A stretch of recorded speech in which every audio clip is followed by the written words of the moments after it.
نزدیک به نصف اصطلاح‌های برنامه شبکه اجتماعی فیسبوک به زبان تاجیکی ترجمه شده اند. در تطبیق اصطلاح‌های تاجیکی برنامه فیسبوک 140 کاربر شبکه سهم گرفتند. متخصصان فناوری‌های نوین میگویند که چنین تحولات میتواند شمار کاربران شبکه را در تاجیکستان افزایش دهد. در این باره صحبت داشتیم با کارشناس سهراب نیازوف.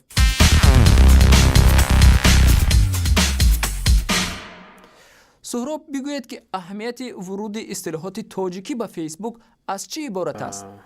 هر گونه شبکه‌های اجتماعی یا اینکه پورتال‌های اجتماعی اگر که زبان‌های لغوی به مثل تاجیکی، روسی یا که فارسی اگر علاوه شود، این اساساً برای زیاد کردن استفاده برندگان رو میگوید. یعنی که چند قدر اودیتوری همون پورتال یا شبکه‌های اجتماعی زیاد شود، همون قدر شبکه اجتماعی حرکت میکند که زبانی همون اودیتوری رو داخل کنه. درباره شماره کاربران فیسبوک در تاجیکستان چی اطلاع داره؟ امورهای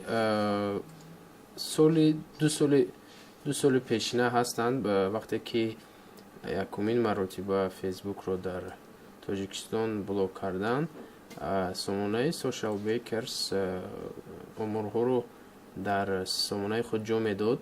در آن وقت شماره استفاده برندگان فیسبوک به 40,000 نفر رسیده بودند.